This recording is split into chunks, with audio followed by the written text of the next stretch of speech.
नमस्कार, मी तेजस्विनी.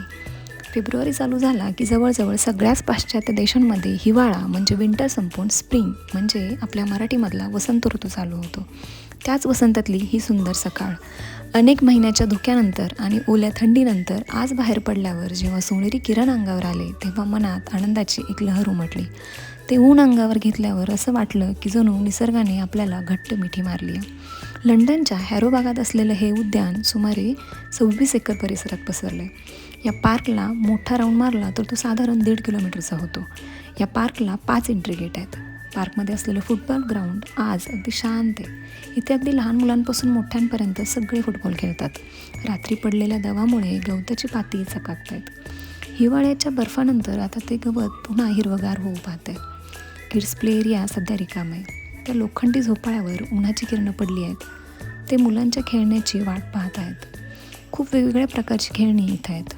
हे आहे पार्कचं कॅफे, सेवा कॅफे. अजून उघडलेलं नाही आहे. इथे कॉफी, स्नॅक्स, आईस्क्रीम अशा गोष्टी मिळतात. या कॅफेसमोरच्या लॉनमध्ये मुलांसाठी सुट्ट्यांमध्ये एक्झिबिशन्स, गेम्स भरवले जातात. इथे एक क्रिसमस ट्री आहे. हे 12 महिने असंच असतं. याच्यावर कोणत्याही ऋतूचा कोणताच फरक पडत नाही. ओपन एअर जिम एरियामधली ही लोखंडी इन्स्ट्रुमेंट्स उन्हात चमकत आहेत ना, ती तिथे अगदी शांत आहेत. ती थोड्या वेळाने येणाऱ्या लोकांची वाट पाहत आहेत. ज्याला उन्हामध्ये मोकळ्या हवेत व्यायाम करायचा आहे त्याच्यासाठी ही फार छान संधी आहे.